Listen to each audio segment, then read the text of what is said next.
Hello, folks. Welcome to Underlords Universe. This is a place where my brother, that's Brent right there, whichever direction I'm supposed to be pointing. He and I have been doing a creative project with some friends of ours for a long time, and we get together through Zoom to discuss the stuff that inspires us to keep being creative in our old age. And, along the way, we've met some pretty cool people, such as this guy right here, Davey Cretin. Say hi, Davey. Yeah. Hello, everyone. Yes, I'm excited about this because he does great stuff. Check out Cretin Classics; it's a really good channel, and we've invited him in for what we call a Final Four episode. And just real brief, the way that works is we bring a guest on. We've given him a whole list of albums from a particular year, 1976 in this case, and then we say you pick the four, and then Brent puts them into a bracket for a competition, and then we just kind of do a discussion and a vote to see of those four which one comes out on top. So it's just a means of discussion for the stuff that we love. And before we get in on this, Davey, what are some of the most recent things you've been doing on your channel? Most recent thing I've done, my top albums of 2025. Mm-hmm. I reviewed the first two Megadeth singles from the album that just came out recently, and now I have to do a full album review on it. Yes. Yeah. I've been listening to it a lot for that very purpose. Brent, maybe we'll do a review of that album. Yeah. David, did you see the movie? Did you see the Behind the Mask movie? No, I didn't, but I've played the album a lot since it came out last Friday. Mm-hmm. Yeah, Brian has my copy. My Target didn't have it, so he had to go get a copy for me. Yeah. And I just figured out a way to get it. So Yeah, I'll get it to you, but we live on the exact polar opposites of the Des Moines area, so yeah, and not quite the New York, yeah, not the New York metropolitan area. Right. So folks, like I said, if you haven't checked out Davey's channel, check it out. We'll put a link down below to maybe your most recent one of your most recent videos, just to help spread the word. Thanks. And thanks for coming on. So I should also add that you guys were on my channel. We did our favorite songs from Judas Priest. Judas Priest. That was awesome. Yes. That was fun. Yes. And we're coming back. We're going to be doing Blue Oyster Cult. Oh, you ruined the surprise. Oh, yeah. Oh, sorry. It's okay. It happens. It happens. I didn't say when, folks. So it'll be next year. It could be. Or you know what? It better not be. Okay. So anyway, we picked 1976. I don't remember how we picked 1976, but we've already done 1975 and 1977 with Tom Curlis. So this is, right in that run there. And so Brent, why don't you just give us a quick rundown on just some basic context for 1976 first, and then I'll kind of disclose some of the albums that we could pick from, and then we'll narrow it down from there. Yeah, so 1976, President Gerald Ford. Mm-hmm.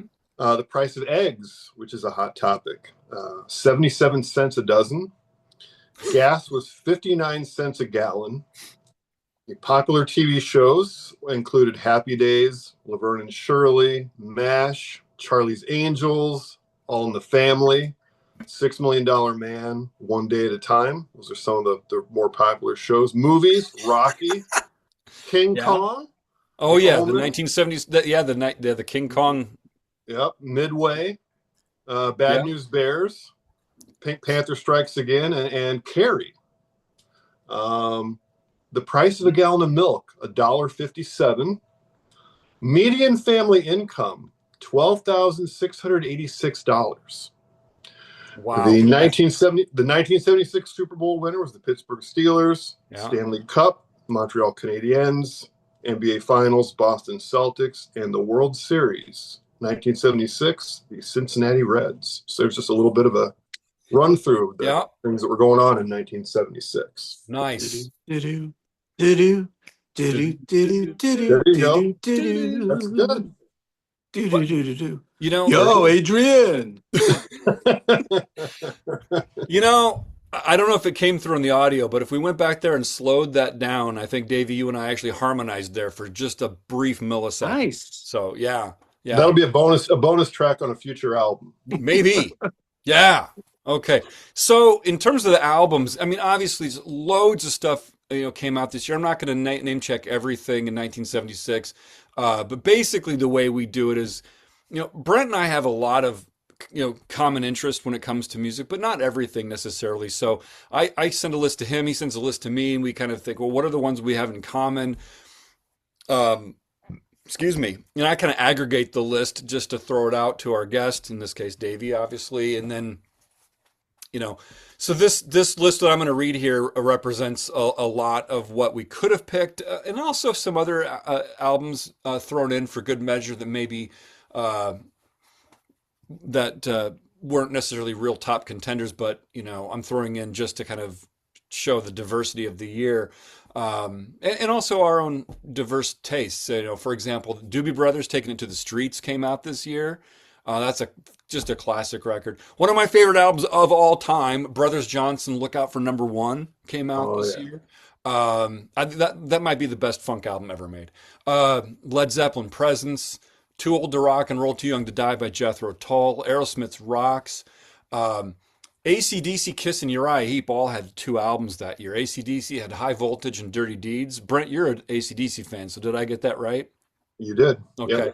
Yep. Kiss's "Destroyer" and "Rock and Roll Over" came out in 76.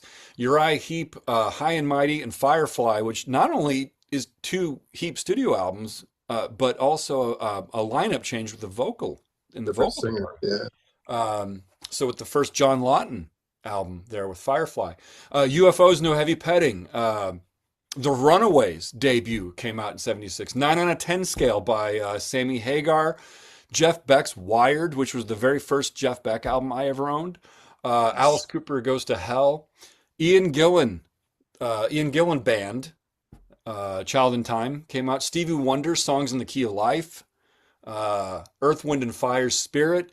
Triumph's debut album came out in 76. Black Sabbath's "Technical Ecstasy." Scorpions' "Virgin Killer." Queen, "Day at the Races." Genesis, "Wind and Wuthering." So, somebody that's watching this might say, how in the world did you not include some of those albums in the top, the top 4 or the final 4? And there's a mystery to it. We are not necessarily saying that the albums that came out in this final 4 are the be all end all of the year. It's just the 4 that we agree to talk about, and that's it. So nothing more magical than that. And the 4 that we agreed on are Rush's 2112, Blue Oyster Cult's "Agents of Fortune," which mine has that giant sticker on that. I think I'm going to take that out for my prop there. Sad Wings of Destiny by Judas Priest, and Rainbow Rising, the second Rainbow album. So those are the 4.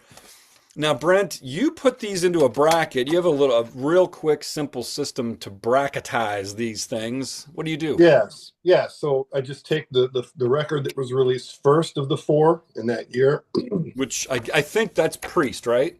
In this case, it was Judas Priest. I believe that was March of 76. And then I pair that with the one that came out last that year. And I believe that, in this case, that was Agents of Fortune. Right. And then the other 2 that are in the middle, in this case, it's 2112 and Rising. Those will go up against each other. So we're going to do Sad Wings and Agents of Fortune first. Yep. Right. That's how we do it. Yep. This was hard. This was difficult. Very hard. For me. Very hard. So Davey, do you want to jump in, since you were the one who kind of nailed down these 4? What are just your immediate thoughts? First of all, did you know how Brent was going to pair these up in terms of a bracket? No. Okay. That I didn't know. So you had no idea that it was going to be Sad Wings of Destiny versus Agents of Fortune. Okay. Is that an easy matchup for you, or is that like apples and oranges? I like both equally. I mean, what's your hot take on that? I like both, but there is one I like more than the other. The rest of this event, this show, I'm not really sure how I'm going to go. But these two, I have a clear, concise, definitive winner. Okay. Okay. And I should It's mention before we go on, yeah. in 1976, when I was a wee lad, I did go see the Freedom Train, which was going around the States, and I saw it at one of the racetracks here in New York. I think it was Nice. Aqueduct or Belmont. I think it may have been Belmont, but whichever one. There was a thing for the bicentennial in Uh-huh. 1976 called the Freedom Train, and I remember visiting that with my family. My sister was very young at the time. I'm glad you mentioned that because Brent, you didn't mention that it was the bicentennial. I didn't. I failed So to do right, and I'd mentioned that this is of course the 250th that. year Yes. of the Declaration of Independence, and there's a big word for that which I get tongue tied on, so I'm not going to try it. It's okay. So anyway, yeah, okay. So if okay, you got a clear winner on this one, but Brent, do you have a clear winner on this one, or was this kind of a tough call for you? This I thought was going to be easy. It was extremely tough because, as you know, I go back and listen to the records again, and we don't rate them. This is not the rating exercise that we normally do. Yeah. We just listen to them and talk about them. It was incredibly difficult for me.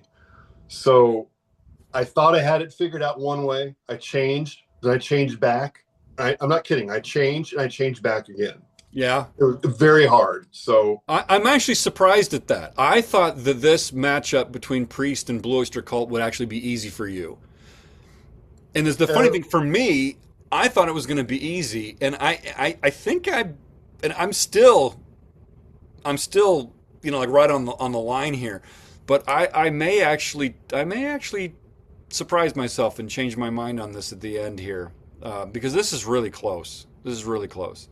Davey, do you want to make some comments about Sad Wings and Yeah, Agents of Fortune? Just kind of talk a little bit about the records, and we'll just kind of go around, do a little bit of that before we take a vote. yeah.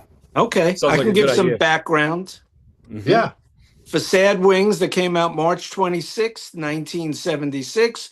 It was recorded in November and December of 75 at Rockfield Studio in Rockfield, Wales. Second studio album on Gull Records, Hair Over 39 Minutes, produced by Jeffrey Calvert, Max West, and Judas Priest. It's only 9 songs, 4 on the first side of the vinyl, 5 on the second side.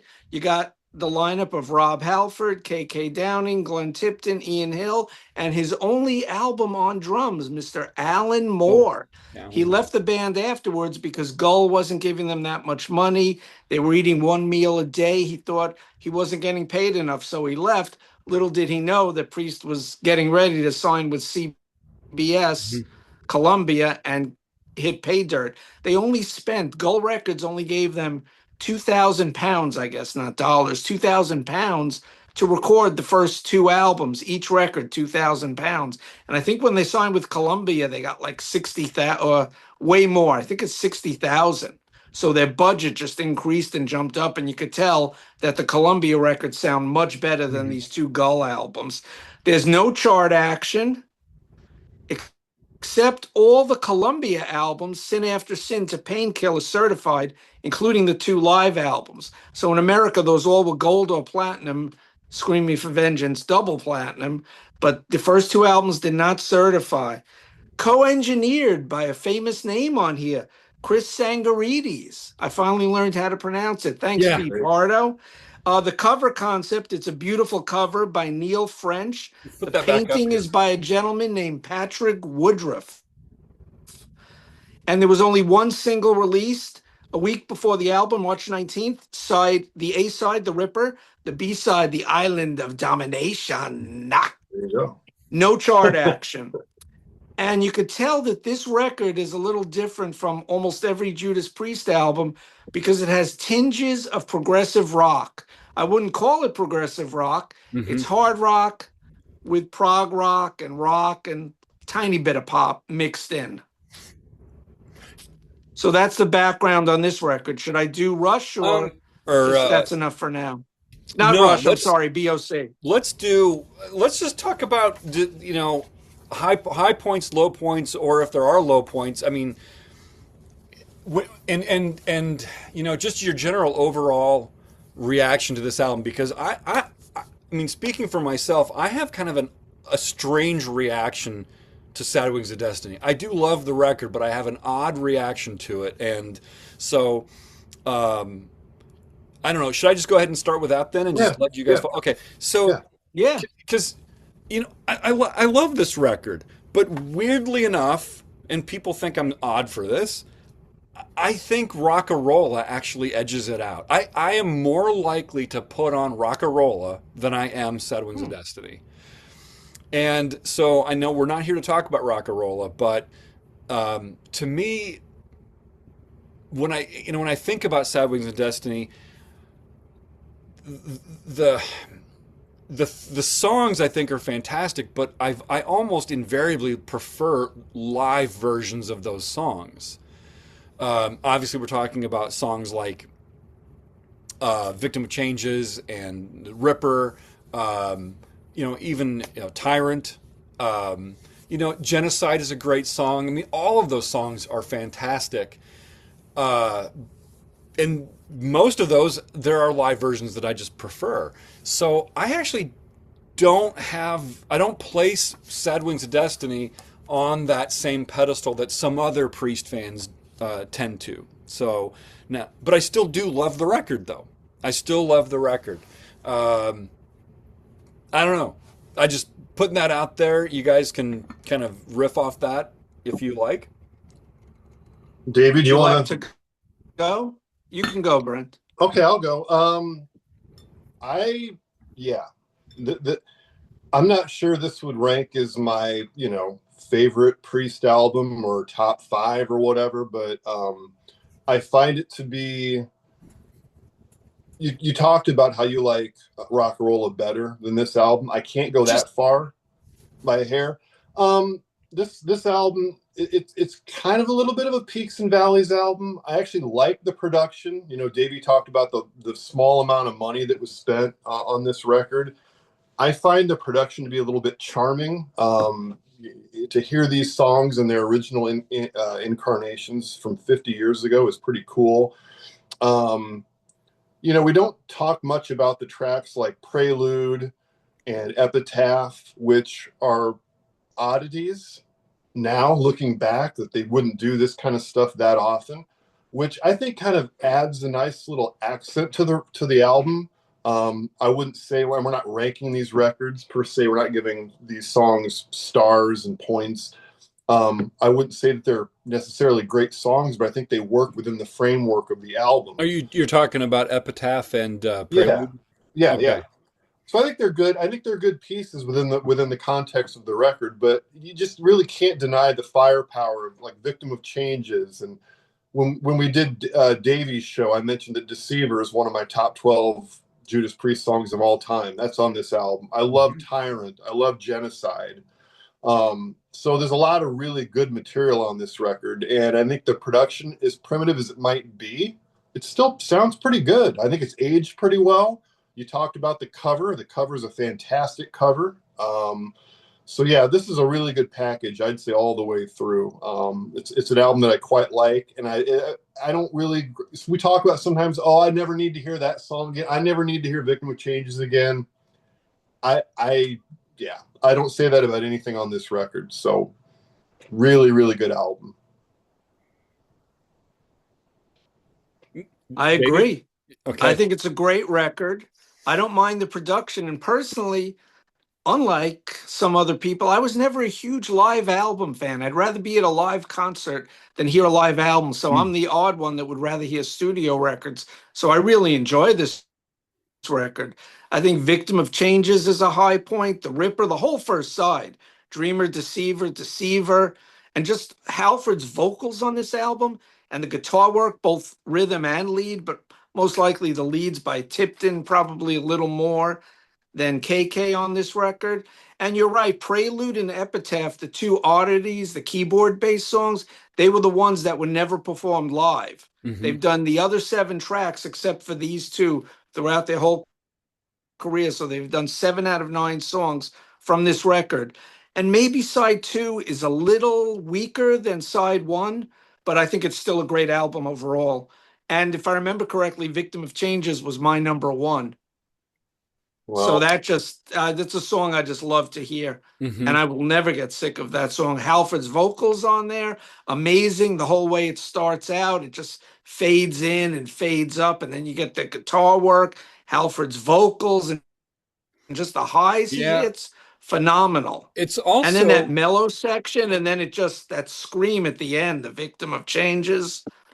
Just and an amazing vocal performance on this song and on the whole record. And that old gray whistle test live stuff yeah. that yeah, I found out that I didn't even know it. They did it before this record came out, Oh, where I they're didn't know dressed in that. those crazy clothes love Yeah. and that. KK with that big hat The on his Yeah. hat. head. That was, they did that before the album came out? I didn't realize that. Brent, did you I know that? read that they did it in I don't. 75 Oh, before I the Yeah, didn't. record was yeah, released. I guess I yeah, just yeah, didn't realize that. yeah. That's pretty One, cool. Davey talked about the vocals. One thing you don't hear a lot in subsequent Priest albums is Rob singing in baritone, and he does some Hmm. baritone stuff on this record, which is phenomenal. The guy's range is insane, but his voice is so rich on this record. I love when he's singing in that lower register too, which it doesn't happen a lot on the record, but when he does, it's done so well. Yeah, you're right. This album, probably more than any, shows the range. You might not think of that because we always think of Rob at the top. But Hmm. yeah, where do you get that kind of baritone in other albums? That's a good point. And it's funny because I don't think I've ever thought of it like that. Yeah, But that's a really good point. Um, The whole section, pardon me, yeah, the midsection of Victim of Changes when he's doing the low part. Once she was yep, yep, yeah, yep, wonderful. yeah, yep, And the way he holds the notes with the vibrato, phenomenal. yeah. yeah, Um, yeah. it's yeah, and again, it's like I get kind of goosebumps thinking about these some of these songs and some of the deeper cuts too. Like Brent, you mentioned Deceiver. Yeah, Oh I yeah, love Deceiver. I love Tyrant. I think Genocide is a great song, but again to me it's like, and Davey, I do agree with you because I mean I do like to listen to studio versions because it's it's them kind of painting the song, and crafting it and putting it the official version of it at, the vision that they had for the song at the time. But I still, for a lot of these songs, just come back to like live versions here and there. And so that's my only thing about the record, honestly. And maybe But that's you're in the majority. You're in the majority. I'm in the minority with what I said. Most fans agree the yeah, Unleashed and the East versions are better. yeah, yeah. But do you think most fans would? I don't know. I guess the thing that I'm struggling with is do I see the studio versions of these, or do I see the album as a whole as a little lesser in their catalog than because of that? I don't know. It's or especially like how does it match up to to right. another artist? So I don't know. Okay, here's a challenging question for you. If you had to pick a low point on the record, what would it be? Not saying it's like bad, but, every album has, its peaks and valleys, and you kind of need those mood changes and stuff. But if there's a song on here that you had to say was like, maybe not as strong as the rest, what would you say? If I was ranking the songs, maybe Epitaph would be down at number 9. Not that Hmm. it's a bad song. It's Hmm. just a little different for Judas Priest. It's Okay. like a prog-tinged ballad. A Yeah. Yeah, piano ballad, a piano-based ballad. So, and it's Tipton playing the keyboards on the record. I Yeah. didn't say he plays yeah. piano, organ, and he plays synth on Prelude. I agree. That's one that I would put down there. I do like the way Prelude Leads into Tyrant. leads into Tyrant. To me, that's actually the best part of Prelude in a sense is that where it goes Yeah, down into that. yeah, Into the That's guitar. a really cool segue. Yeah, yeah. right. That's badass. Yeah, Yeah. So all the way around, we tend to like this record quite a lot. we do. But I don't know, and we can get into Oyster Cult, and then before we can kind of go back Yeah, and forth a little bit as needed. Um, So this, I think this came out in late December of '76, right? No, I think it May. was May. It was May. These albums were kind of crammed together. Yeah, May 21st. Hmm. Wait a minute. Do we Yep, have our bracket correct, Brent? You said we that do. the No, fir we the do. Yep, do we? yep, yep, So these okay, so these came out in the middle of in between that. yep, Okay, yep. They all were right. they were close together. Yep. Okay. Well, with that correction, and Davey has the stats all there. You want to give us some of the stats, the background, the bits and bobs on Agents of Fortune, which Sure. It's so their yeah, because this is Priest's second album, and this would be the Blues Cult's fourth, right? Yeah. correct. Came out on Columbia Records, the aforementioned Columbia Records. They recorded it 75 and 1976 at the record plant in New York City. This album is 36 and a half minutes long, produced by Murray Krugman, Sandy Pearlman, and David Lucas. You got 10 songs on here, 5 per side. This is the only B.O.C. album where each of the 5 members sings at least one lead vocal on the record. You have Wow, Eric that's right. Bloom on guitar, vocals, keyboards, percussion, Donald Buckdharma Roser on lead guitar, vocals, synth, and percussion, Alan Lanier on keyboards or rhythm guitar. He plays bass on Morning Final, Joe Bouchard, bass and vocals. Joe plays piano on Morning Final, which is a song he also sings. And the great Albert Bouchard on drums, percussion, acoustic guitar, vocals, and harmonica. Some fast chart action: Australia 53, Canada 28, Finland 18, Sweden 10, the UK 26, the US 29. It's a gold record, 50,000 plus sales in Canada. And in America, this broke them big, 1 million. Mm-hmm. Platinum album in America. You have Patti Smith contributing vocals on The Revenge of Vera Gemini, which she co-wrote with Albert Bouchard. You got Randy and Michael Brecker on horns on a couple of tracks, very low in the mix and hard to tell unless you're really listening for it. And the co-producer David Lucas, helps out on vocals, keys, and percussion. To me, Albert's drums are a little muffled on this record. They Mm. seem to be the lowest thing in the mix.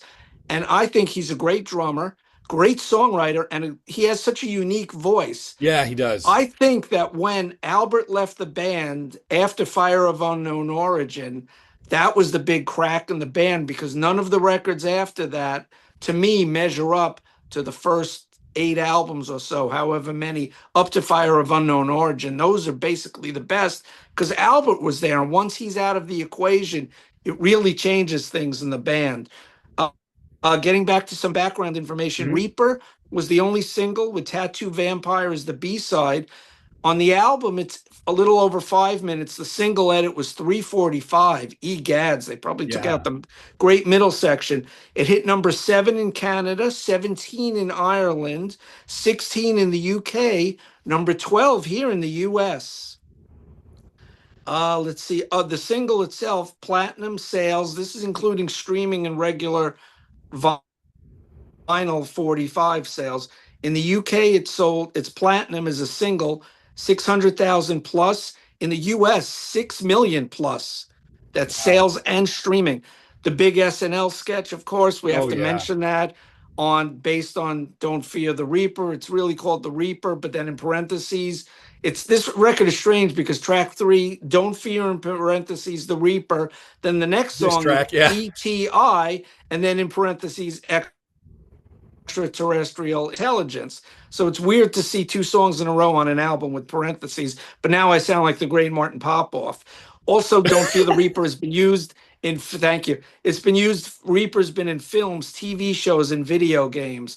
So they hit the zeitgeist with this album Yeah. for the first time in their career. And it's probably their most well-known studio album, just based on the one song, really, Don't Fear the Reaper. There are other songs they play live, like This Ain't the Summer of Love, they play live a lot. ETI, of course. And Mhm. those would probably be the big 3 songs to me from the record. Now, one fault I find with this album, you mentioned Queen, A Day at the Races earlier, Brian. Mhm. And what always bugged me about that album, I think it's track 1 is Tie Your Mother Down. on that album. I think so. I'm not as It's big it's on. a real hard rocker, Yeah. and then it goes into "Take My Breath Away" as track Is two. that track two? Okay. And that to me was such an odd. Why put that mellow ballad as track two? It always bothers me. And to me, you have Alan Lanier's song, which is under 3 minutes, "True Confessions" at track two. Mm-hmm. And I think that's just a slight weak point on this record. The rest of side one is great. I love the revenge of Vera Gemini, although Albert at the end of the song sings Vera Gemini. Gemini, yeah. Yeah, he does. The rest of the song is Vera Marie, and then at the end it's Vera Gemini. Yeah. Yeah. But I love that song. Albert's vocal on it, the melody, Joe Bouchard's bass line on it is great, and just Patti Smith doing the background vocals. It's very haunting. It's a great song. Side two might not, just like The Priest, side two might not be as good as side one, but there's still some great songs. I like Albert's Sinful Love a lot, Tattoo Vampire. They're all maybe good songs, but not as great as the stuff on side one, excluding True Confessions, which would probably be my number 10 if I was ranking the songs. So I think that's enough background info. Yeah. I hope I didn't go on too long. No, not at all. I think you make a really good point also about Albert Bouchard and his voice. First of all, the very first band that Brent and I ever played in, the drummer, John was his name. He did vocals, and I swear, and Brent, I don't know if you agree with me, but John's voice, and he was a drummer, his voice sounded like Albert Bouchard to me. It was I like, was going to say that. Absolutely. Yeah. So because of that, I've always loved, and to this day, when I listen to Oyster and I hear songs sung by Albert Bouchard, I think of John and that old band we played in. I mean, I was in what, 7th grade, 8th grade. Yeah, you know? yeah. So you were a little I was guy, a wee lad, yes. Yeah. But to me, I think this album. I don't know if I like side one more than side two. I agree. Sinful Love, I think, is a high point on the record. I absolutely love Tattoo Vampire. I think Tattoo Vampire is fantastic. I love that track. That an might opening be my favorite riff. song. Oh, yeah. Oh, it's so good. And I'm a big fan of Tenderloin, too. I think Tenderloin's a cool tune. I think it ends a little weak. I'm not as big of a fan of Debbie Denise. And I totally agree with you. True Confessions, I mean, I don't mind the song. It's fine. I also think that putting it at track two is like a sequential misfire. Yeah. But so it's a bit of a peaks and valleys album for me in that respect. But even the valleys, it's not like I dislike the songs. I still like them. But yeah, I don't know. Brent, you? Yeah, I'm kind of the same way. My favorite songs on the record would be ETI, which I think has maybe the best B.O.C. riff of all time. And that main riff is just a killer riff. Love that riff. I do prefer the version on Cult Classic as to the original, but that's another story for another time. I agree with that. Yes. Can you? I just want to ask Davey about that. Davey, do you have or have you listened to the Cult Classic album, the remake? So one of the things I remember noticed, getting it at the record store. that I worked at. Was it 94 when that came out? Yep. So one of the things that if you listen, and this again with all due respect and love for Albert Bouchard, is it Chuck Berge that plays the drums on the remake? He throws in these fills. Yes. The fills in that are not in the original version, I think, just elevate the song. And it's like, man, I hate to feel that way about a performance by a non-original member, but it's kind of similar to that idea of like some of those songs on Sad Wings of Destiny that I prefer live versions of. There are versions of ETI that I prefer more than the studio version itself. Although I still love the studio version. So. Yeah. Okay. And my other favorite songs would be the aforementioned Revenge of Vera Gemini and Tattoo Vampire, which is a killer guitar riff. Just thick. Such a cool, compact, tight song with cool vocals and vocal melody and just that killer riff. I'm not as big, like I'm like you guys. I don't dislike anything on the record, but I think it ends kind of. The ending is not particularly strong. I don't think with Debbie Denise, Tenderloin, Morning Final. Not that they're Tenderloin's bad great, songs. man. It's okay. It's okay. And It's- True Confessions. It's not okay. It's great. Tenderloin's awesome. You know, I like to eat tenderloins. Like a good Iowan. We talk about, you know, sequencing and how important that is. I kind of agree. True Confessions kind of seems out of place in that second slot, but you know, it is what it is. But overall, there's nothing on the record that I don't like. I wouldn't skip anything when I listen to this, but the standout tracks for me would be those four.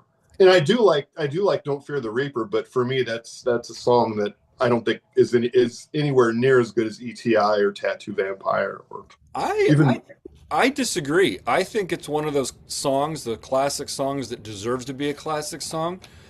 Davey, you mentioned kind of like that middle section, the solo section. Oh my God, so good. It's killer. And it's one of those songs that no matter how many times I hear it, I just don't get sick of it. But don't get me wrong, I don't dislike it. I just think that ETI is like is just above. Just they kick it up a notch. You know, you think so? I think so. Okay, well he thinks so. I do. So we're both big. We're all big fans of both these records, and that makes this difficult. I mean, we wouldn't be doing this if we didn't love both the records. So let's do this. Let's on the count of three. Let's do a vote to decide which of these two albums comes out on top, and then just a kind of a quick thing about what tipped it for you. Okay. Okay. Yeah. All right. All right. On the count of three. 1, 2, 3. Whoa! It's a sweep. Okay. Oh, wow!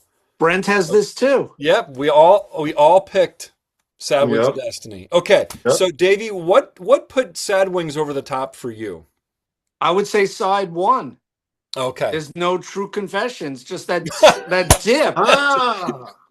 Got it. I hate to say that because I love Alan Lanier's keyboard work. Yeah. And he's a decent singer, but he's no Eric Bloom. He's no Albert Bouchard. Yeah. He's not as good as Joe Bouchard. And of course, Buck Dahmer. Right. Okay. Well, and they're New Yorkers like you. I mean, they're your fellow New Yorkers. They're your people. Yeah. And I know I did an album ranking on my channel. It's one of my biggest videos, my Blue Oyster Cult album ranking. I know where I placed this album. It was not in my top 3. However, Sad Wings of Destiny is in my top 3 when I do it eventually. Top 3, top 5, Judas Priest. And I think I had Agents at number 5, maybe 6. Okay. So I know I don't like it as much as other B.O.C. records. Got it. Makes sense. Brent, what's the reason that Sad Wings topped it for you? For me, just the high points are higher. You know, the tyrants, the genocide. Again, I mentioned how Deceiver's one of my top 12 Judas Priest songs of all time. Yeah. Victim of Changes. Those high points are just stronger than the high points on Agents of Fortune for me. For me, it was mostly a consistency thing. I love the stuff I love on both albums. I love about equally, but I kind of agree with Davey about like there's no True Confessions on Sad Wings. Again, I don't dislike True Confessions, but it's just like I can skip that sometimes and not really feel like I'm missing a whole lot. And the same with Debbie Denise, to be honest with you. So that's the reason. It's kind of splitting hairs, but you know, both great albums, but Sad Wings comes out on top, and it's a unanimous vote there. Yeah, unanimous vote. Okay, Brent, the next bracket puts Rainbow Rising, the second Rainbow album, up against 2112. So, which of those two albums came out first? Let's start with 2112. I believe that did. Is that right, Davey? You got the deets on that. Did 2112 come out before Rising? Yes. Okay, so what? Some basic stats there on 2112. Okay, it came out late March, maybe even early April 1st of 76. I don't have an exact date. Recorded January 76. Toronto Sound Studio in Toronto, Canada. It's close to 39 minutes long, so it's the second longest album here. Love those kimonos, guys. Oh yeah. Came out I on can't. Mercury Records, produced by Rush and Terry Brown. And this is their fourth studio record. And they had just finished touring for Caress of Steel, which a lot of Rush fans at the time didn't like. It didn't do too well on the charts. Didn't do as well as Fly By Night, the second album, the first with Neil Peart on drums. They had a bad tour. The attendance wasn't good. They called the tour the Down the Tubes tour. And Mercury was about to drop them.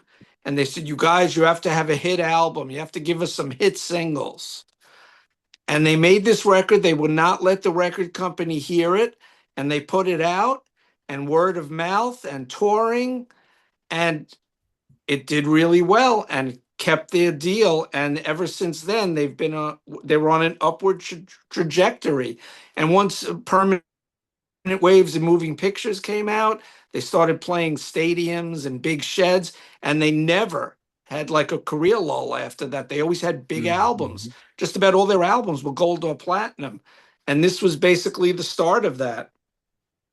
So on the charts, it hit number 5 in Canada, Sweden number 33, the US Billboard number 61. It's 2 times platinum in Canada, 200,000 plus copies.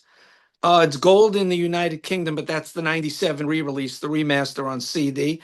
And in America, triple platinum, 3 million plus records sold. So this was their big breakthrough. You had Ray Daniels managing the band. You have Hugh Syme guesting. He did the cover artwork. He plays the ARP Odyssey synth on 2112, or ARP Odyssey synth on 2112. Plays Mellotron on Tears. And I really like Tears. I think it's one of my favorite rock ballads.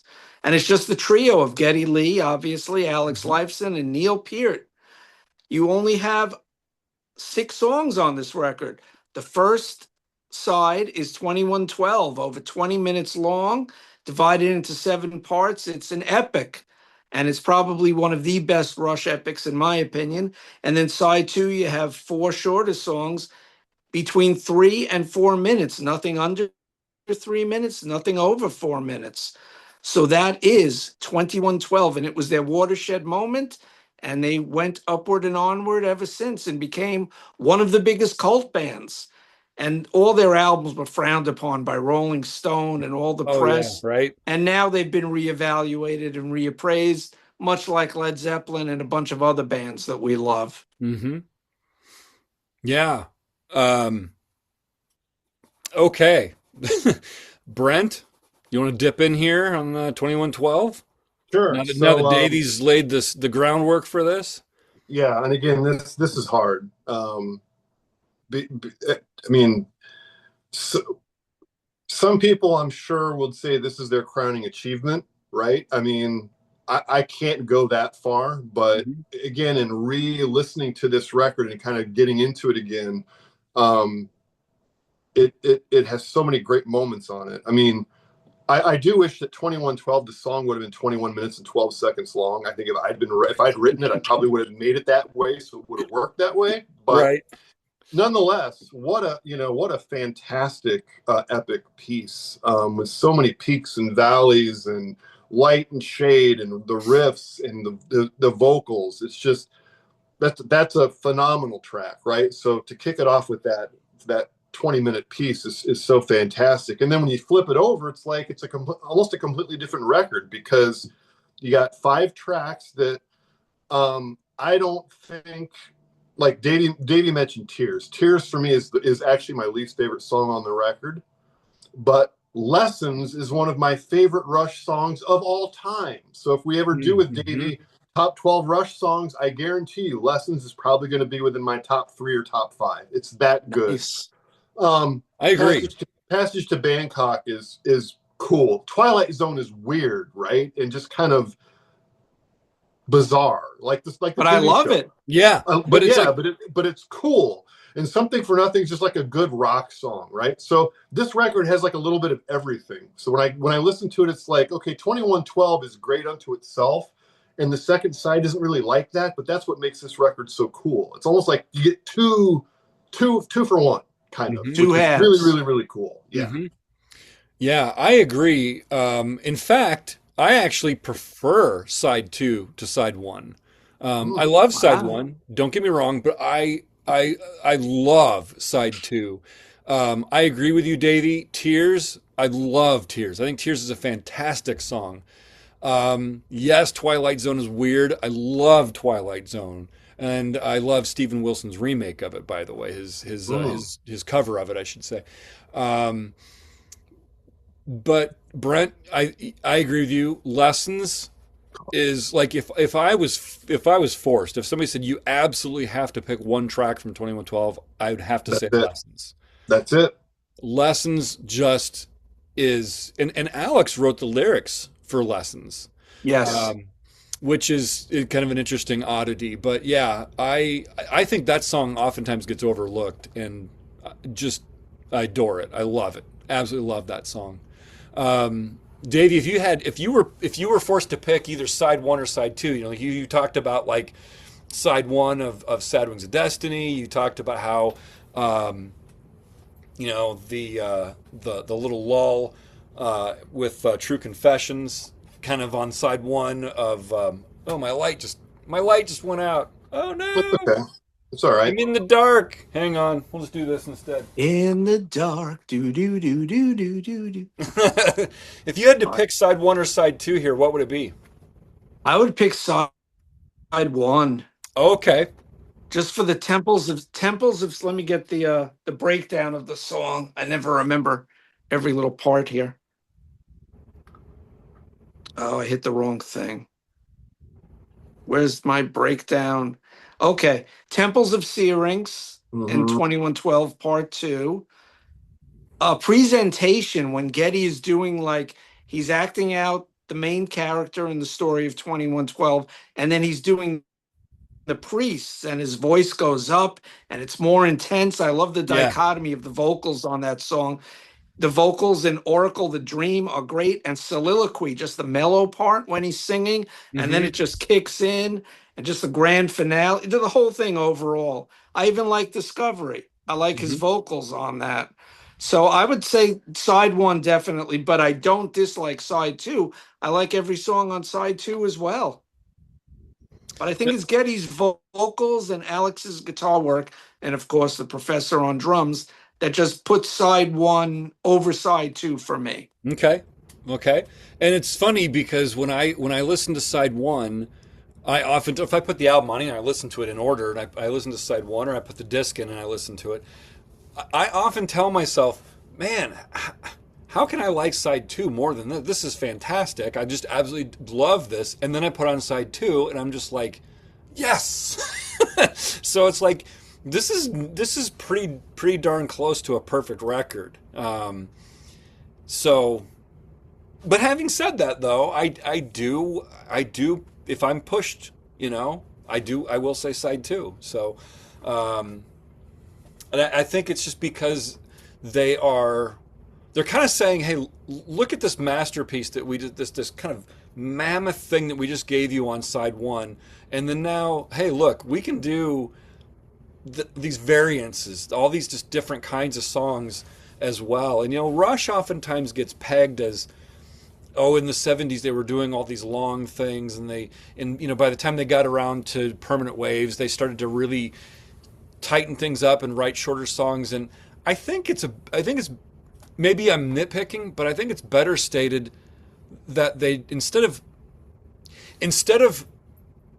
folk, how should I say this? Instead of saying, okay, we're gonna like learn how to write more concise songs, I think it's better stated that they just stopped pushing themselves to write the huge long epics instead, because they were writing short, concise songs all the way through. They had done that Mm-hmm. since the debut.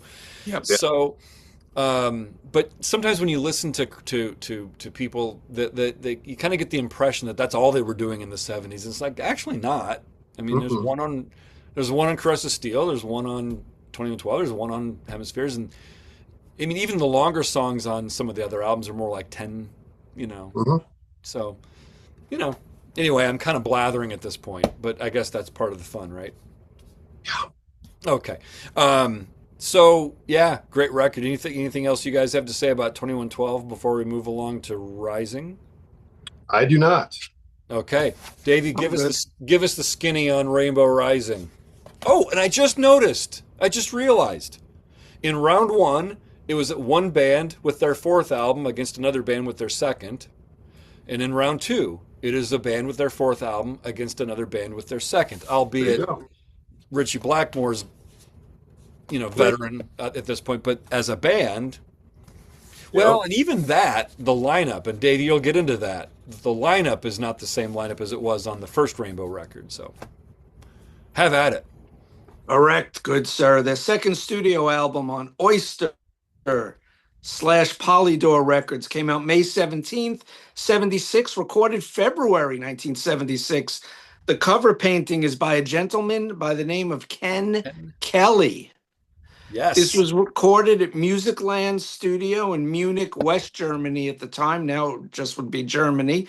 This is the shortest record that we're touching on, 33 and a half minutes, produced by Mr. Martin Birch, who also later on, ooh, look at that pretty inside. Yeah. He also later on, of course, produced tons by Iron Maiden and two records by the aforementioned Blue Oyster Cult. Some people call this album Rising. Some people call it Rainbow Rising because of the cover. But mostly I call it Rising over the years. You Me got all too. lyrics by Ronnie James Dio and all the music, even though all the band members contributed, by Blackmore and Dio. Of course, Ronnie James Dio, vocals and lyrics, Richie Blackmore, guitars, Tony Carey on Hmm. keyboards, Jimmy Bain on bass, and the great Cozy Powell on drums. Some fast chart action: Australia 33, Canada 17, Germany 38, Japan 12, which is almost the highest ranking here, New Zealand 36, Sweden 23, UK number 11, the highest ranking, almost the top 10 album in their native England. Well, not Dio, but, and the US, speaking of Dio, it hit number 48. It never certified in America, which is hard to believe because this album inspired and influenced so many bands and artists, and you could even say subgenres of rock, Hmm. like power metal Power and metal. Yeah. progressive metal, Yeah. all Mm-hmm. traced back to Rainbow Rising. Mm-hmm. Some quick certifications: Australia went gold, 20,000 plus, France gold, 100,000 plus, Japan gold, also 100,000 plus. Same in the UK gold, 100,000 plus. Helping out on the record, the Munich Philharmonic Orchestra on strings and horns, and the concertmaster was Fritz Sohnleitner. I hope I'm pronouncing it right. And the conductor was Rainer Peach or Peitsch, Mm. Pietsch. The only single release was in August 3rd of 1976. No chart action. Starstruck, the A side, Run with the Wolf is the B Okay. side. Okay. And that's all the background on Rainbow Rising. Ken Kelly, the artist, also did Kiss's Destroyer and Love Gun albums, Mm-hmm. um, and some other things that's escaping me off the top of my head. But yeah, great artwork. I absolutely love that. It's so cool. And that Sometimes was their backdrop for the tour. yeah. So Mm-hmm. sometimes when I mention like Rainbow to younger rock fans that had never heard of them or don't know anything about them, you say, this band Rainbow. People go, "Ha, Rainbow? Why was that sounds corny, Rainbow?" And it's like, no, it's not corny. It kicks ass. Yeah. So, Yeah. I mean, there's yeah, if because it's one of those things where if you know, you know, right? It's yeah. Okay. I think you mentioned Martin Birch. I think this is one of Martin's least successful productions from a sonic perspective. To me, it sounds very boxy and cold. I like it. And did you happen to catch? Did you mention who engineered it? No. I'm just kind of giving a quick look. The reason I'm wondering is because it was recorded. You said it was recorded at Musicland, correct? Yes. And Reinhold Mack did a lot of work at Musicland. He worked with Queen a lot, but he also produced Black Sabbath's Dehumanizer album in '92. Which I And love. I love that record too. Oh yeah. But it's like for some reason to me, the drums on this album sound similar to the drums on that album. So I'm just kind of wondering if it was like who the engineer was. And I'm looking, I can't find it off the top of my head. I can't see it really quickly, so I'm not going to really worry about it too much. But at any rate, to me, I love the record, but it doesn't, as far as Martin Birch productions from a sonic perspective, it's not one of my favorites of his sonically. It's a little cold sounding to me. Not going to let that necessarily dictate how I pick this out. How I pick between these two albums, though. Brent, what do you think about it from a sonic perspective? I agree with you. It's a little boxy. It's not bad production, but when you think of Martin Birch, you think of certain production qualities and values. It's like when you know you're going to put on a Martin Birch record, no matter what the band is, you kind of know what you're going to hear, what you're expecting. And this is kind of an anomaly, maybe a little bit. Hmm. Not that it's bad, but I would agree that you use the word cold to describe it. I would also agree that that's a good descriptive term for this And that's record. for some of these songs, that's not necessarily a bad thing. Like I actually No. think it's great for like a song like Stargazer. Stargazer, yeah, I would agree. It works for Stargazer very Mhm. well. Yeah. I think this record, as much as I like it, is kind of I don't want to say peaks and valleys, because valleys implies that there's bad stuff on the record, but there's definitely songs that I don't like as much as some of the other tracks on the record. Such Um, as? well, for me, if I had to pick a couple of lesser songs, I would say like Starstruck is not one of my favorite songs on the record. And Davey, did you say that was the single, right? He did. Yes. Okay. Yeah. I would also say that Run with the Wolf is not one of my favorite songs on the record. Some people slag Do Your Close Your Eyes, because it's like a little bit rock and rollsy and doesn't really fit in with the record. I don't mind it. Actually, I kind of might. I like it because it's a little bit quirky, if that makes sense. Mhm. So I don't like it as much as Stargazer, but I'm not going to slag that song. I think it's kind of cool that they do that. So if I had to pick a song that I didn't like as much, it might be Starstruck. A Light in the Black is okay, but the crowning jewel on this record for me is Stargazer. Okay. Cheryl Woman is really cool too, a really cool way to start the record. But Stargazer, I think, is a standout track on the album. Davey, is there a true confessions on this album for you or not? I would say it's Do You Close Your Eyes? Okay. And maybe a little Run with the Wolf. I Mhm. definitely like Starstruck better than Brent does. Okay. I think I do too. I do too. The chorus bothers me. The chorus just doesn't work for me. Okay. I don't have a problem with it. I don't really either. It's the cadence of the vocals, and I just don't. I don't know. I'm like I got Tourette's or something. I'm sorry, I shouldn't do that, but it doesn't work for me. I'm sorry. Sorry, Davey. I didn't mean to go off on that tangent. That's okay. To pull another pop off, the song is called Do You Close Your Eyes, yet there's no question mark at the end of it. Oh. You know, Very and interesting. I thank them for that. I thank them too. Sometimes when I see question marks and stuff like that on albums, it's kind of like, really? I don't know if I. Yeah, because there's not a period next to all the other songs. Why is there a question mark on that one? Good point. Oh, now you're really getting into the weeds, Brent.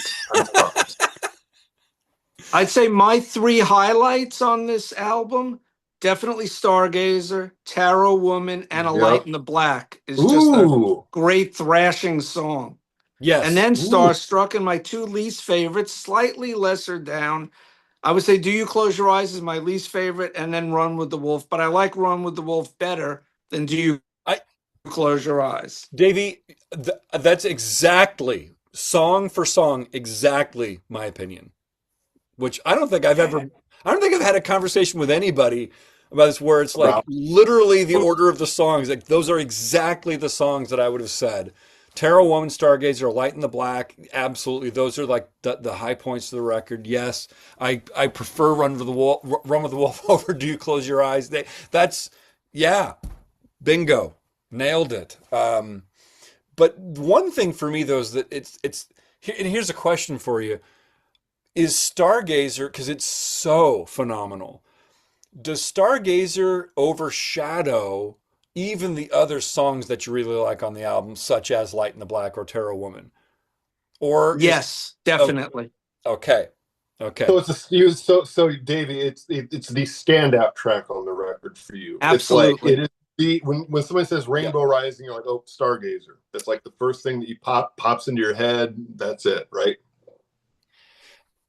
Easily. It's one of Dio's best vocal performances ever. On ever. my friend Joey Sudo's channel, Rock Show Critique, we did a panel show, four of us, where we picked our favorite Dio songs from any album that he was on, guest appearances, any Sabbath, any Rainbow, any solo, any Elf if you want. Hmm. Mm-hmm. And I'm pretty sure that Stargazer was up in my top three. Yeah, it's one of those things where I kind of sometimes I gravitate towards deep cuts. Oftentimes because maybe the well-known stuff is overplayed, or in some cases, I've just never like Brent.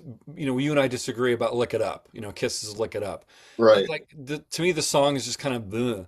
And I like some of the deep cuts on that record, like "A Million to One" or something. You know, and so I kind of tend to gravitate towards deep cuts quite often. But on Mm-hmm. this one, and you could say, well, it wasn't a single, so it's a deep cut. It's not a deep cut because it's a concert staple at the time. It was, I mean, it's an iconic song, and it's like it to me. I love Terror Woman, I love Light in the Black, but Stargazer is just it's Another level. it's another level compared to almost anything ever written in the history of. Well, yeah, I was going to ask you guys, is it one of Richie's better compositions? I mean, would you Oh, say it's but one of yeah, Richie Blackmore's best songs I ever? think so. I Okay. yeah, it's where Yes. I have to go with the consensus on that. I mean that it's just I think it's just undeniable. Yeah, So I agree with you guys. It's the standout song on the record for me yeah. too. Musically, vocally, yeah. In fact, it may be out of any song on all four of these albums, it might be. I mean, because that's another thing. Like, okay, Stargazer to me, you know, versus like Lessons, versus Oh, like Tattoo Vampire, versus you know, it's like that, Victim of Changes, right? It's like, that's you know, tough. it was really really tough. Yeah. Yeah, yeah. Um, and I might be, if hard pressed, I might say that Stargazer is the one. You know, but does that make it the winning album? I don't know, because we're talking about an album as a whole, not the best song on the record. So, well, I guess we'll find out. Yeah. And you know, we each weigh that stuff kind of individually. So I don't know. What do you guys say? Do you want to take a vote on this round I'm here? I'm ready. Are you guys ready? I'm I'll ready. give me a second. Okay. Well, I'm while you doing. I decided right now after our conversation what my winner is because I really wasn't sure about this one. To me, this one is a lot harder. yeah, I Is it the agree. Me record too. with the amazing song that's head and shoulders above anything else, or the record that has more songs that I like where I don't have any low points? Right? That's Which tough. way do you go? And I think I've made my decision. All Okay. right. Okay. So on the count of three, one, two, three. Oh, wow. Again, it What was is unanimous All right. again. wow? Wow. I'm actually really Holy surprised at this. Okay. That's fun. That's why we did this. Okay, folks. Now, this part is not as extensive of a conversation because we've already talked about the albums, but it does come down then to Judas Priest, Sad Wings of Destiny versus Rush 2112. So, I don't know. Is there anything that you want to say before we take a final vote and Yeah, put this yeah. one to Let bed? me go get a coin and flip it because, like, literally, this is going to be like whatever album I just grab because this is so hard. When we started this, I thought this is going to be easy. This is not hard. It's hard. This is of the three that we've done. This is the hardest one for me. Really? Okay. Yeah. I Yeah. thought this was going to be I the agree. easiest one, and it wasn't the hardest one, but it turned out to be harder than I thought. Yeah. I'm putting a lot of thought into this. I've changed my mind. I'm going back. I'm still vacillating right now as we do this. It's yeah, Well, but whenever we're ready, I'll do it. I'll just. It's like when I go to a restaurant. I don't know what I'm going to pick. I just point something on the menu. Give me that. We're going to do this. We're going to do it. The word of the day is vacillating. Thank you, Davey, for that. I appreciate it. yeah. Well, all right. I'm not sure. Oh my Okay. God, what do I do? What do I Do what do you I need do? another moment to? No, I think I'm ready. Okay, and then what'll be interesting, and my question will be, of course, what's the reason if you had to pick one Right. reason why you picked, that one to go over the top, is what the question All right, will I got it. follow with. So, I got it. are you ready? We do it before I change my mind. Let's go. Okay. So the winner is between these are the final two, the championship round for 1976, folks. Judas Priest, Sad Wings of Destiny versus Rush's 2112, and the winner is 1, 2, and a 3. Whoa! What does Brent have? I can't see. Brent has 2112. Mm. I am floored. All right. Davey, I was going to predict, well, I did in my mind, that Brent and you would have Sad Wings of Destiny, and that I would be the only one with 2112 there. Brent, I'm actually stunned because Yeah. I thought, I mean, I know how much you love this record, and I know how big of a Priest fan you are. I know. I'm floored that you picked 2112. So can I start with you? Why did you Yeah. pick 12 Yeah. over Well, Sad Wings? No, so this was very hard. Yeah, I love Priest. I love Sad Wings. It's hard, but it's very simple. Two things. Okay. 2112, the song, is arguably one of the greatest things they've ever done. I don't think any of us would dispute that. And then I'm going back to it. Lessons. Lessons is so good. And again, I don't dislike Prelude or Epitaph. I don't. Mhm. But there's no Prelude or Epitaph on this record. And I'm not huge on Tears. That's not one of my favorite Rush songs. But side 2 is really good. You said I like side 2 more than side 1. I did say that. And I love Lessons. I love Lessons so much. I guess what I'm saying is I might like Lessons more than any of my favorite songs on Sad Wings. So this exercise was an example of me discovering, no pun intended, something about myself as a music fan. Because I went into this thinking, okay, this is a no-brainer. I'm going to have Sad Wings of Destiny. As I went through this process, I listened to the B.O.C. album, Agents of Fortune, on my treadmill with my headphones on.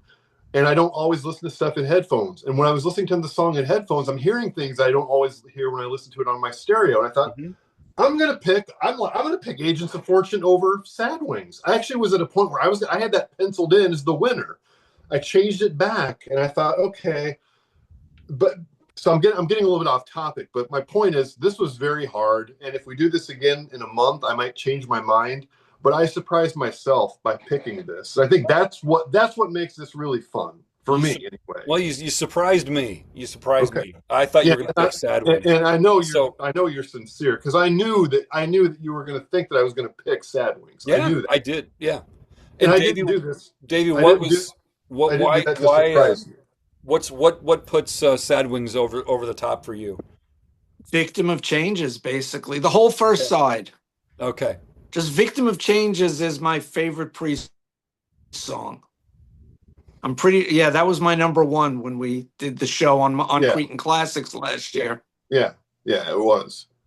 Just Rob's vocal performance, the highs and lows of the song, the moodiness of it, the way it fades in, and just that ending with the shriek, his vocals, the guitar work, the mellow part. You could hear Ian Hill on bass. That's a bonus because sometimes he gets overshadowed, and basically from 1980 on almost.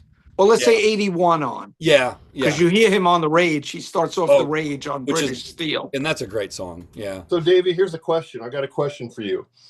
You just talked about Victim of Changes being your favorite Priest song. What if you compare that with your favorite song on 2112? Is there any? Is it close? Is it a contest? Is it no? I like it's Victim of Changes is a better Priest song than anything that's a Rush song on 2112. How close is it? I have a different 2112 is one of my favorite Rush songs, but there are a few I like better. I'm thinking of one. I'm not going to say it on a different record. Okay. Okay. Fair. Just as a little anecdote, just to give you a kind of a ridiculous visual, when Rob rejoined Priest for the Angel of Retribution album and tour, they played what used to be called Fiddler's Green in Denver, and I went out and saw that show with a friend who lives out there, and when we were maybe 10, 12 rows back, and we were kind of right on the aisle, and it's an amphitheater, and when they started Victim of Changes and when the vocal came in, I actually ran, because I was right on the edge. I ran down the aisle and like screamed the vocal like right in front of him, like, you know, just acted like a complete fool, just, you know, totally in the zone. And I think everybody around me, you know, in the aisles were like, who is this idiot, you know? But fortunately, no usher, you know, came in, and after that opening shriek, I quietly made my way back to my seat. But I was compelled. I was in that moment. I was in the zone. So I understand what you're saying about the song. But that was a live version, though. True. Yeah. For me, it's to me, some of this is also, I think, like the history. I just mentioned a little bit of Priest history there, and both these bands go back a long, long way, you know, for all of us. But there's something about 2112 and a lot of the Rush material in general that just sometimes more consistently speaks to me, I think, on an emotional level. Priest is great. Priest is fun. Priest is amazing in a lot of ways, but Rush oftentimes hits that emotional nerve for me, and so that's the thing that puts over the top for me. So it's interesting. We have different reasons why things, you know, end up the way they do, but that's what makes these conversations fun. So yes. So anyway, Davey, thank you for a great conversation. And Brent, like you said, doing this stuff helps keep the stuff alive, and it helped it for us, and it also helps us to sometimes listen with fresh ears and to hear things that we haven't really heard before. So it's great that we're doing this stuff. Davey, I'm looking forward to being on your show again at some point here. We won't give away what that would be. So no, we wouldn't do that, would we? No, we wouldn't do that. So anyway, as it turns out, the way this turned out, just to kind of recap it, round one was Sad Wings versus Agents of Fortune, with Sad Wings winning. Round two was Rainbow Rising versus 2112. Both rounds were unanimous, with Sad Wings versus 2112 in the finals, and the final was a 2-1 vote in favor of Rush's 2112 for the album of the year of 1976. So there we go. Do you guys have anything else you want to say before we sign off? And yeah, I think Brent would rather hear Frank Sinatra sing "Starstruck" than Ronnie James Dio. Yeah, that's a low blow now. Don't go there. That lady starstruck. She's nothing but bad luck. That's awesome. I don't give a bleep. She's nothing but bad luck. Oh yeah. Oh yeah. Yeah. Let's get this guy signed up to do a guest appearance on the next Underlords album. I think that we could maybe arrange that. That's not a bad idea. Yeah. Maybe we'll fly him out to Iowa. There we go. We'll pay for Except I don't fly. Oh, okay. Well, you know, take a bus. Or the train, the Amtrak, maybe. Oh, the Amtrak. There you go. One more thing I wanted to say about Yeah. Victim of Changes, the Yeah. studio version, that middle section, where you have Halford double tracked, actually singing different parts at the same time. He's doing the one she was beautiful, one she was fine, one she was Yep. beautiful, one she was mine. And then in the higher register, when he goes, one she was mine. When she was Yeah. mine. Yeah, Yeah. I'm not going to do that after talking for an hour. Unless I did it as Sammy. When she was mine. There you go, little Sammy See, Davis doing it. But you don't get that on the live version that's true. because nobody sings it. That's one of the parts I love about that song. You're making a very compelling point. That's actually a point I had never thought of, and it's a really important point. That's a good one. Yes. No, And it is. It is. Yeah. thank you. And then the last thing, while you guys were talking, I looked up the engineer on the Rainbow album. I can't find it. It's Oh, not on Wiki. It's not on Discogs. It just says produced and mixed by Martin Birch. There's no engineer credit that I found. well, he was an engineer before he was a producer, so I'm Right. just wondering if he just engineered it then. Yeah. He probably Good. did. So, Good guess. yeah. But everyone often talks about how certain Martin Birch productions sound very different from the other. Like with B.O.C., how Fire of Unknown Origin sounds different from Cultosaurus, Cultosaurus yeah. erectus. Yeah. And those albums were produced a year apart, basically. Yeah. Mhm. Yeah, that's a good point. Yeah, so if anybody out there has any further detail about that, post a comment. And if you've watched this whole thing and you've been entertained by it, hopefully you have. And if you got thoughts about these four albums of your own, put them down below. Tell us where we're off base, all that kind of stuff. Like and subscribe. But most importantly, if you've been entertained by Davey's, My antics. his antics, that's the word. Check out Cretin Classics. It's a great channel. So, and join the conversations. That's what this is all just about. Is about just keeping the music alive through conversations. So, Talking music. Yeah. talking music. All right, guys. I've got nothing else. Yes, you do. You got to talk about your band. Oh, well, just real quick then. We do a project called Underlords of the Overworld, and we do write and record music, and we actually do print up some on CD, which they make fine coasters. And that looks like Agents of Fortune, right? Say that. Good point, Brent. Yeah, you know what? I got to be honest. People. I didn't even really ever notice before the similarity between it. Just, I mean, what a coincidence that It's is. uncanny. What an uncanny coincidence. Yeah. No, in fact, it was actually on purpose. It's an homage to that, of course. Basically, the short version goes like this. We started to write and record music, mostly the instrumental to start with, because we didn't have anybody who could sing. And Josh, our bass player, started writing stories under a pseudonym, H. Prescott Lemon. And his writing and his stories were so good, he created an alternate universe, kind of a 99.9% BS kind of history of the band with alternate names and stuff like that. And he just kind of created this universe. And then we started to take inspiration from the stories he was writing. And you can see on that one, we had two different drummers because we couldn't keep one.